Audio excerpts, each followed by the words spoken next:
এই যে বাজার থেকে মাছ কিনে নিয়ে এসেছি, বাজার থেকে না, আমাদের বাড়ির সামনে মাছ এসেছিলো, মাছ কেটে নিয়ে কিনেছি, দিয়ে মাছ ছাড়াচ্ছি এখন।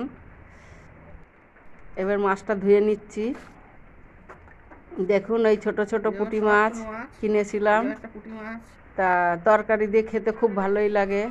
মাছটা ধোয়া হয়ে গেছে, এখন ভাত ফুটছে। চাল কুমড়ো কাটবো, চাল কুমড়োটা কেটে নিচ্ছি।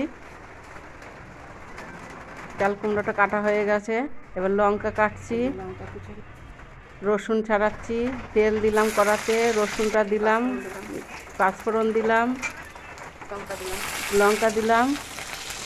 এবার রসুনটা লঙ্কাটা একটু ভাজা ভাজা হলে চাল কুমড়োটা দিয়ে দেবো। এই যে ভাজা ভাজা হয়ে গেছে, এবার চাল কুমড়োটা দিয়ে দিয়েছি। এবার দেবো নুন, তারপরে দেবো হলুদ। এবার একটু নাড়া দেবো, ভালো করে নাড়াচাড়া দেবো, দিয়ে সুন্দর করে মাখিয়ে নেবো। এখন মাছের আলুটা কেটে নিলাম। এবার চাল কুমড়াটা একটু নাড়া দিচ্ছি। এবার মাছটা ভেজে নিচ্ছি, মাছটা ভাজা হয়ে গেছে। এইবার আমি ওতে কালো জিরে দেবো, কালো জিরে দিলাম, পেঁয়াজ দিলাম, এবার লঙ্কাটা দেবো। পেঁয়াজটা একটু ভাজা ভাজা হবে। এবার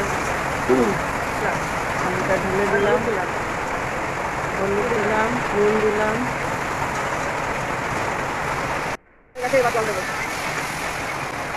এবার জল দিয়ে দিলাম।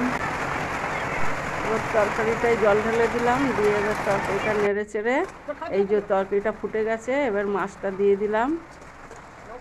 মাছটা দেওয়া হয়ে গেল, এবার মাছটা ফুটবে একটু, এবার নামিয়ে দেবো।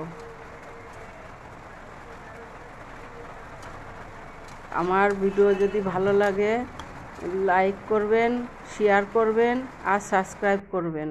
এই যে মাছের তরকারিটা এবার ঢেলে নিলাম। এই যে মাছের তরকারিটা হয়ে গেছে আমার। দেখুন কি সুন্দর একটা তরকারি বানিয়েছি। আপনাদের যদি ভালো লাগে আমাকে লাইক করবেন, শেয়ার করবেন, সাবস্ক্রাইব করবেন।